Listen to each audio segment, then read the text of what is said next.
What's going on, good people? I'm JK, and we just joined. Let's go ahead and get into it.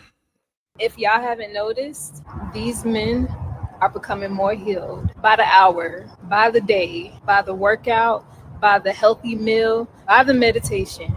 They are becoming more honest about their shit that they need to get through. And they're doing it with a smile on their face and with no shame.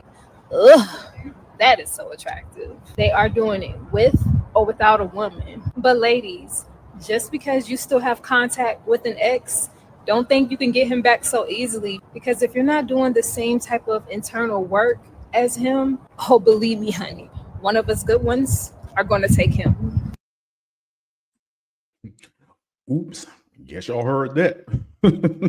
But no, seriously, y'all look, I know there's a ton of content out there talking about high value men, high value women, the divide between the sexes, between men, women out here. But I like what she's saying right here because, first and foremost, this is a woman talking good on behalf of men, talking about how men are healing, how men are going through different journeys spiritually, physically, mentally to get themselves in a better place for themselves, first and foremost, not for a woman.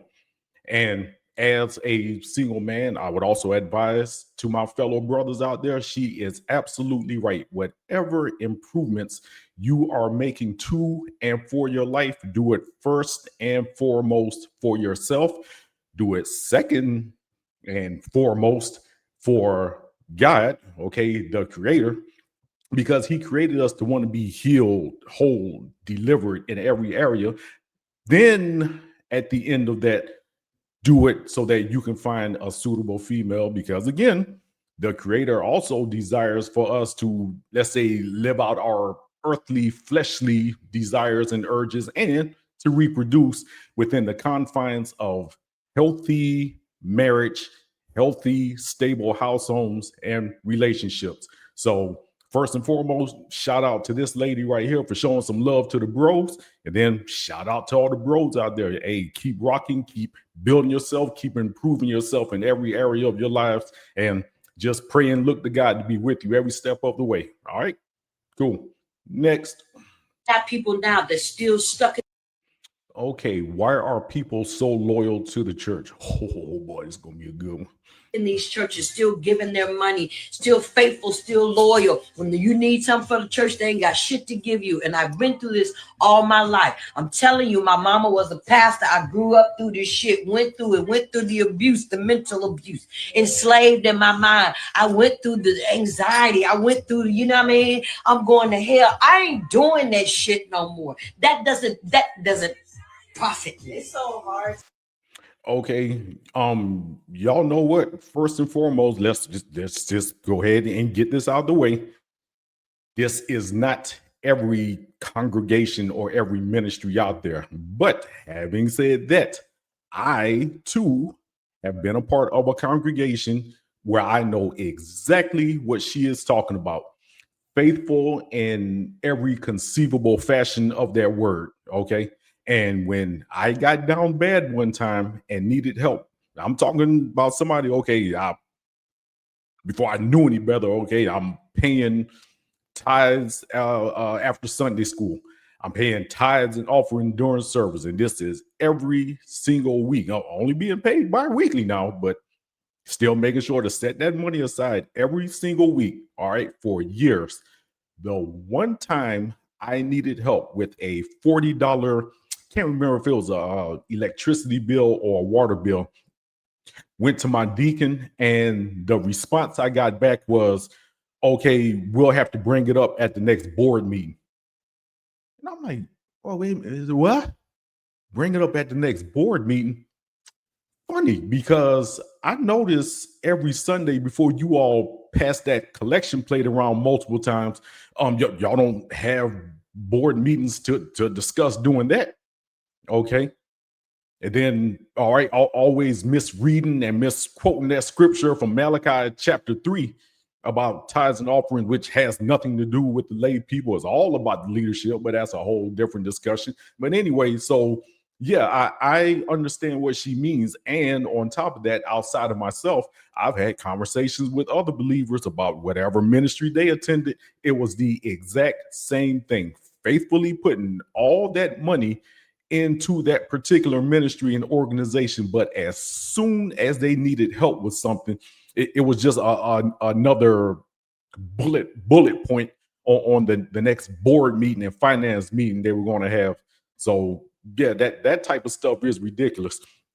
I've done a teaching like this on my other show, Breaking Tradition, where I actually tell people why modern day believers, why they should indeed not be paying tithes, should be doing offering, but not tithes. But even within that, okay, letting people know there are more scriptures from Genesis through Revelation where we are commanded to do offerings and to help the poor than the few, and I do mean few, handful of scriptures that says anything about tithes. And then again, as I just said a minute ago, tithes, paying tithes was not on the quote unquote lay people. That was something that was instituted for the priesthood and the leadership.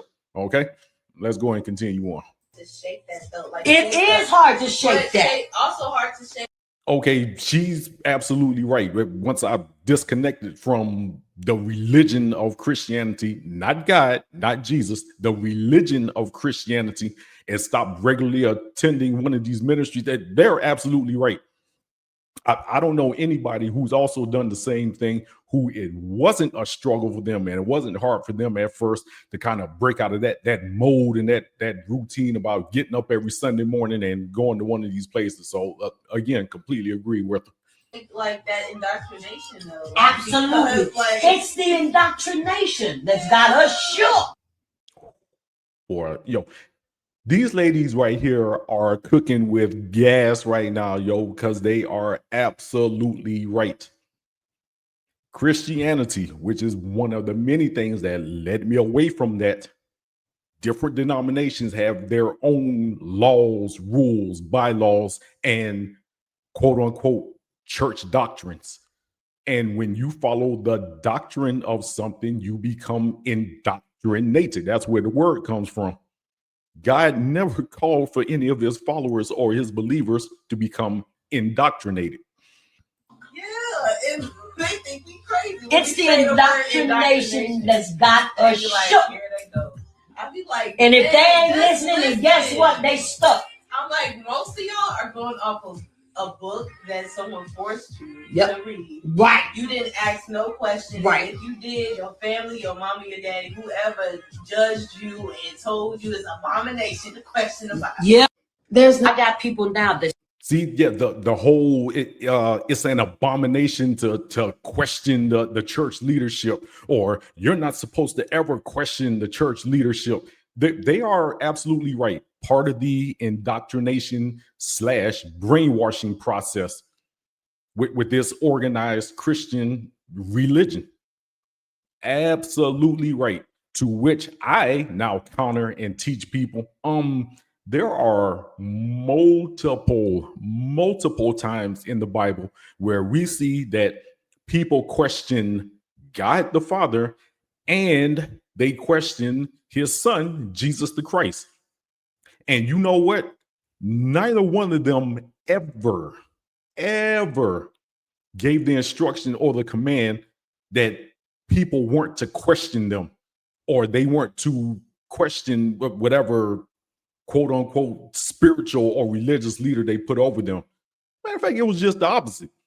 They turned around and answered the question, even with Jesus, even when he knew the Pharisees and Sadducees, whatever questions sometimes they were asking him weren't even coming from a place of genuine inquisitiveness or out of ignorance. They were hitting him with specific questions, hoping they could get him to respond and say something that they could use against him to imprison him, or towards the end actually kill him. Okay, even within that, guess what? Jesus still answered the questions, even though he knew their hearts and intents.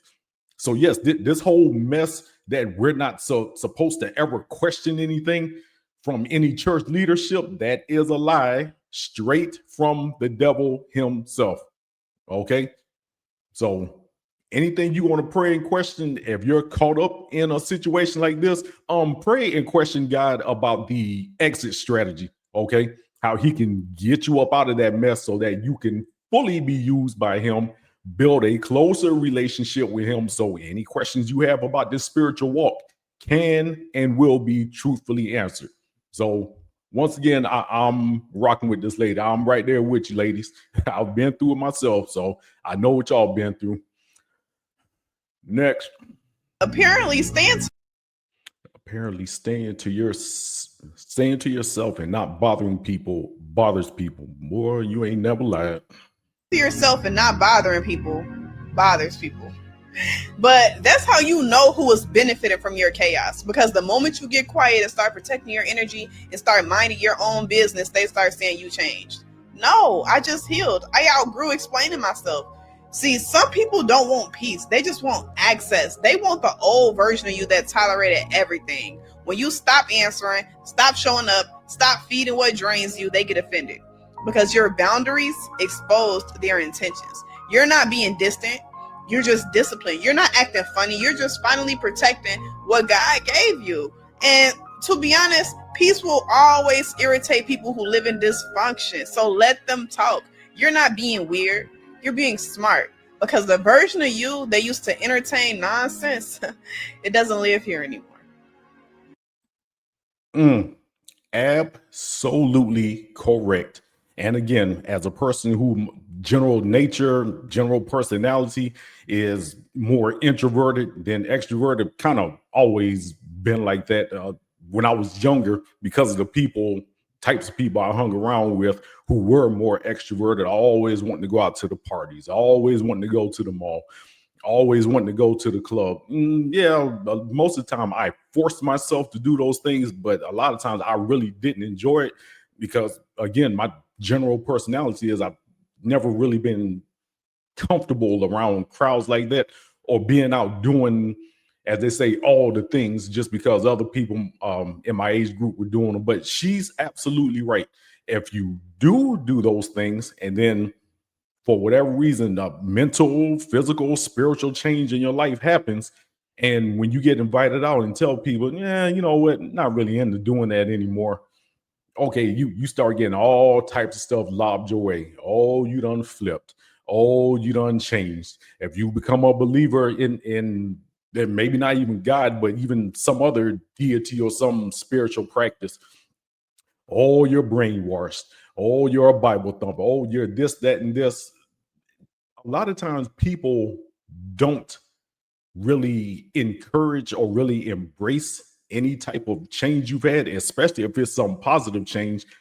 And a big reason for that I've come to find out is because in their eyes, it shines or casts a light back on them to make them actually realize that maybe some of the things they're doing aren't healthy or beneficial to their lives in any type of way, spiritually, mentally, physically, or anything.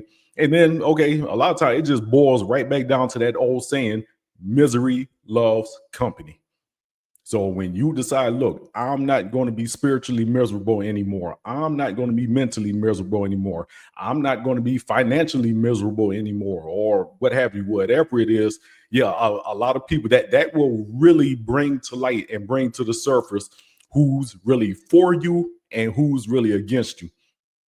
And for as much as a lot of people don't like saying it, I have told people and advised people over the years, your true friends on this planet should honestly be one hand or less that you can count them on.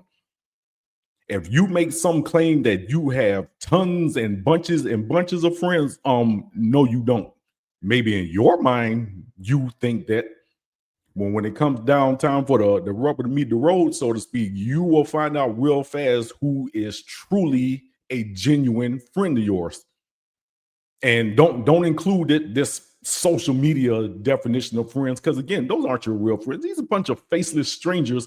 Heck, people from halfway across the country or even around the world sometimes that you've never met. You don't even know what they really look like or even what their real name is most of the time.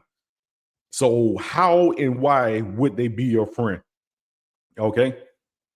No, true friends show up for you when you really need them to. And by extension, you show up for them when they really need you to. And it's not for the entire world to know. Okay. You don't go running your mouths talking about what you did for this person, or they don't go running their mouths talking about what they did for you. And you all just keep it rolling like that. So, absolutely agree with this lady. Again, I've been privy to what she's talking about here, and I 100% agree with her because at the end of the day, with so-called friends or people like that, who really needs enemies? Okay. Next. Breaking news. Breaking news. Y'all restaurants better tighten up. This the worst one I done ever seen so far. We talking 21 violations. You hear me? Oh my God! Now, if you eat downtown, I'm gonna tell you right now, stay away from Burger Tavern 77 on Divine. Not Burger Tavern 77. Oh man, yo, this is a local restaurant here in Columbia, South Carolina. And at my last job, we used to order from this place all the time. And God dog, man, them burgers and fries was hitting. Oh no. Street. The report so bad, department had to take pictures. This is their microwave. Ain't no way. And check this out. They got food from a week ago. They still using it. And we not done. Check out the storage unit where they got all your food coming from. I mean, come on now. Is that some type of broken down greenhouse or something? What the heck with the plant? Oh, yeah, bro was right from that other clip. Oh my God. We got to be serious. We got to just say enough is enough. These jokers do not care about you. The flour comes from a tub like this. The kitchen is a mess. That's black buildup. We not playing here. The grill. Do you see it? Do you see it? Do I need to even say anything? I'm telling you right now, if you love yourself or love your family, don't mess around with these folks and follow me for more. Oh man.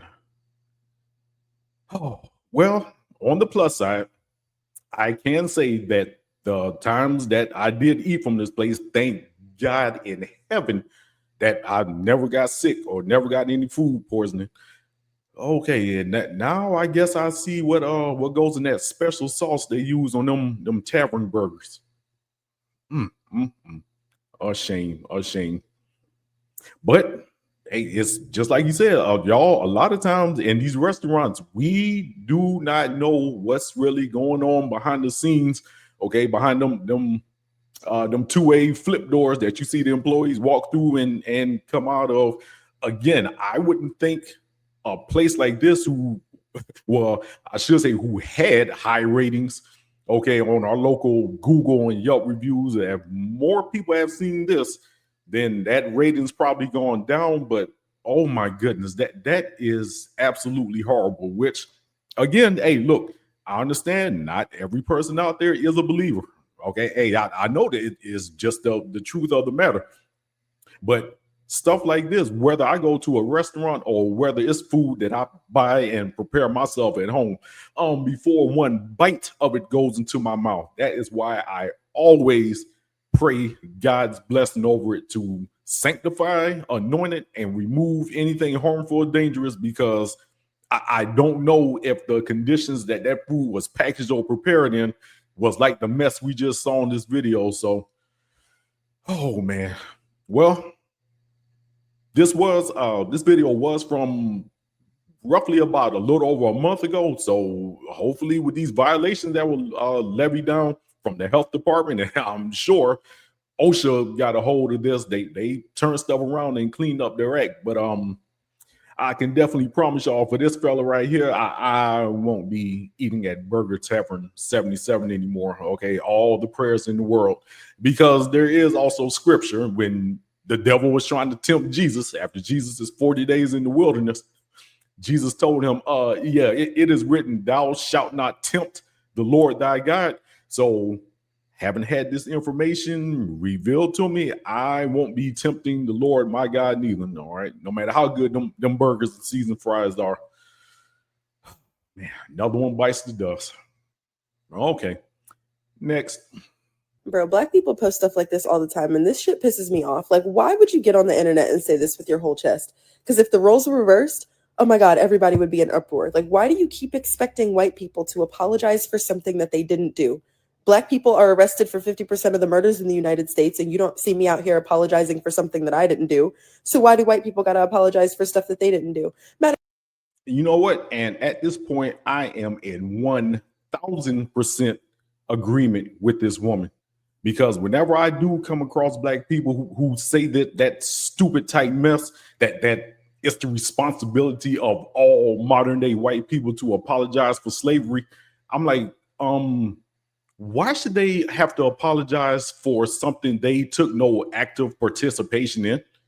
What type of sense does that make? And for these ones that you do see out here tripping over themselves, trying to apologize for it, okay, you know what? A lot of times, those people that I don't even consider a lot of what they're saying to even be genuine. Because again, why are you apologizing for something you didn't do?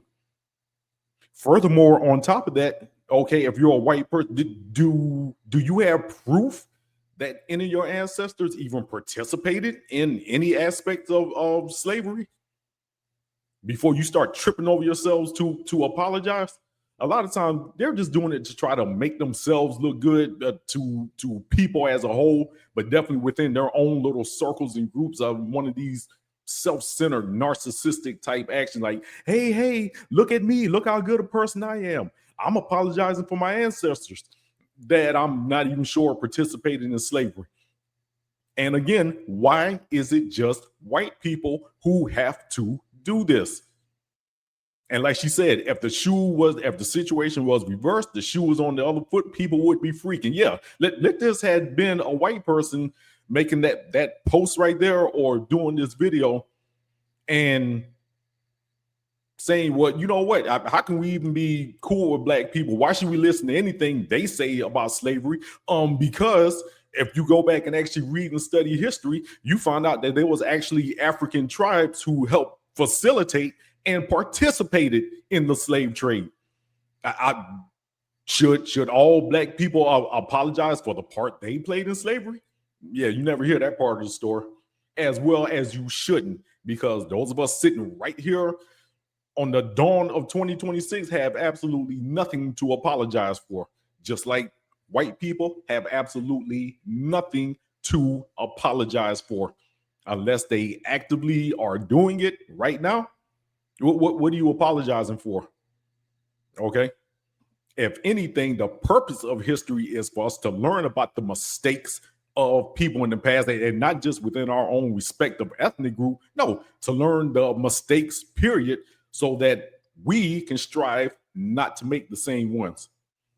Matter of fact, why do y'all walk around and have nothing to think about but freaking slavery? Like, why do you see white people and the first thing that comes to your head is racism and slavery? How about you go home, open up a book, like start a website, start a business, like get some business about yourself or do something so that you're not sitting around here miserable all the time. Always worried about the next person and what somebody else got. How about you worry about what you got and what you can't get and why? And then if you want something else, how about you go out, get a different job and work for it to get it? They really. You know what? But y'all, I promise y'all, I did not purposely or consciously put these clips together. But man, right now I have to say, shouts out to the ladies.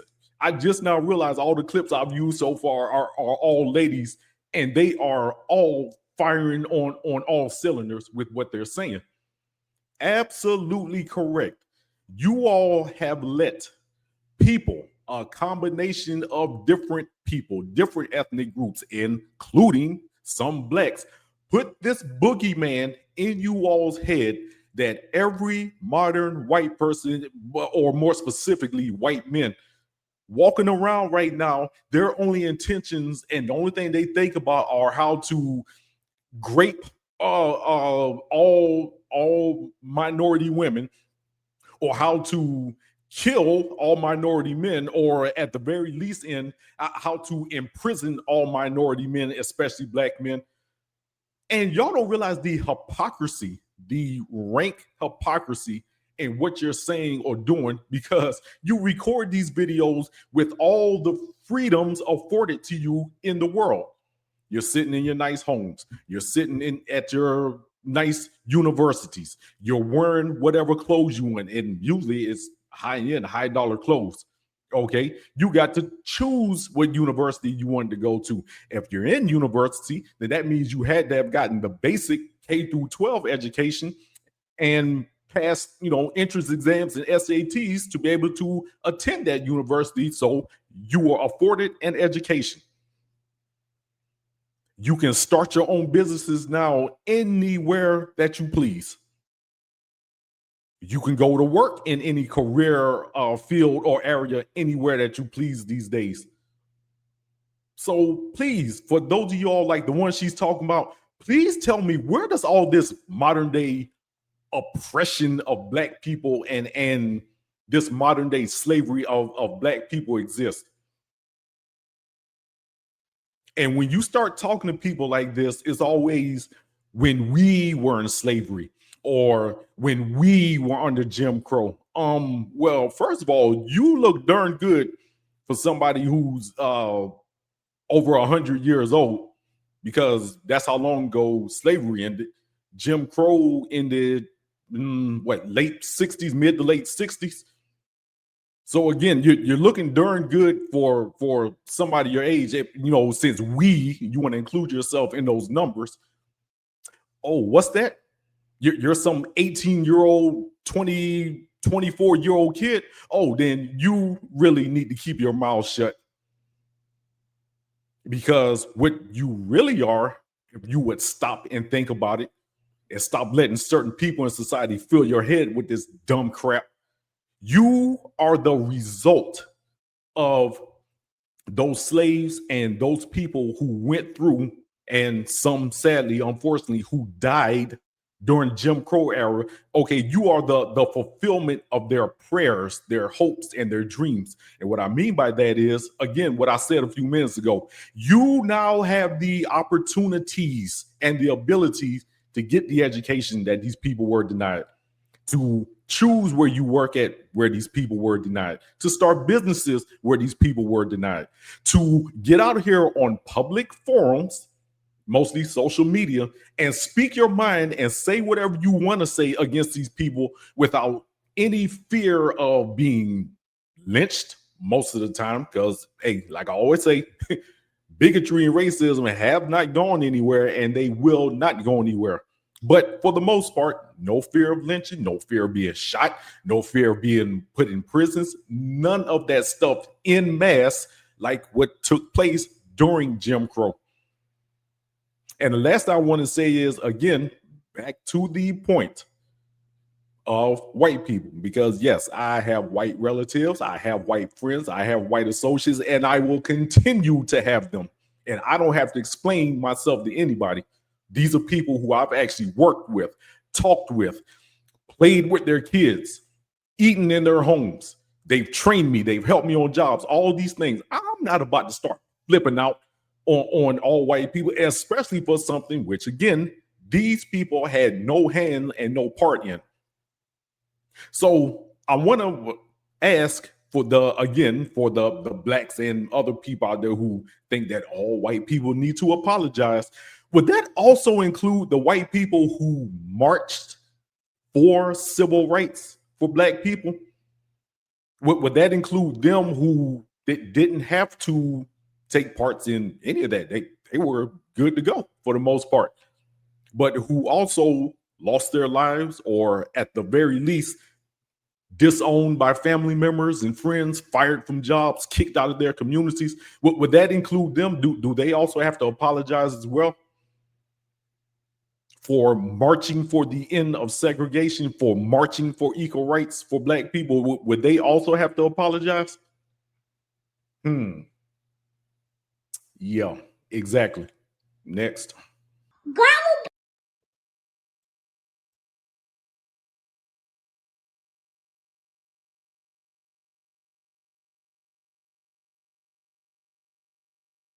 God will beat the devil. God will beat the devil. If the devil goes in your heart, bring him out. Because if the devil gets in you, bring him out. God brings him out. Because the devil he is not God. He's not God. The devil, he's not God. He's a snake. You can't be with the devil. You got to be with God. You can't play with the devil. You can't be with the devil. You can't eat the devil's food. Just eat God's food will bless you.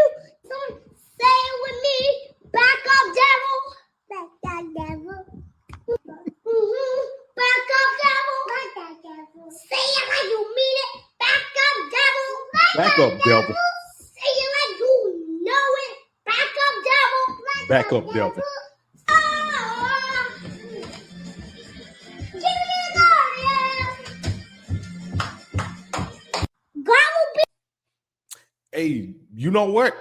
First of all, there's nothing I can add to that, but yes and amen, young brother and young sister. And that is how they learn and establish their relationship with God. By being in the right atmosphere and looking to see what other people are saying and doing. So, hey, again, I can't add nothing on to what was said, but my man cooked, okay? He hit all the points. And it is so refreshing to see them acting out in this way and doing this as opposed to all of that evil, negative, satanic mess that is being pushed on kids these days and trying to be shoved down their throat. So again, all I can say is God bless you, young brother. God bless you, young sister. Y'all continue on in all the things of God, and may he continue to watch over you and keep you all the days of your life. Hey, y'all, the Bible says we must come to him like children and from the mouths of babes. And what do we see right here in this clip? We see two young children, and one of them was even still a babe. And she said it every time, well, without missing a beat. Get back, devil. And that's how we're going to end this series tonight. Get back, devil. Because all these things, this satanic propaganda that's trying to be pushed against kids, this mess between black and white and all the different ethnicities, this divide between men and women, all these things. Okay, that is all division. The vision is of exactly who my young brother said is of right now. It's of the devil.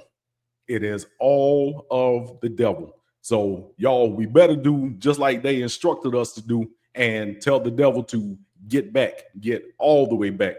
All right. All right. All right, good people. I came across that. I said, okay, not only is that just cute as I don't know what, I said, yo, they were dropping straight bars. Okay, super powerful. So I thought we'd end on that one. So I do believe that is enough Jawin for one episode. So guys, remember, if you all would like, subscribe, comment, and share. And until the next time, y'all be safe out there, stay blessed, and we will see y'all when we see you. Peace. Oh, also remember, all right, tell that devil, get back, devil. You heard what he said. All right, God ain't playing. Speaking through these young kids. Take care, y'all. Love you.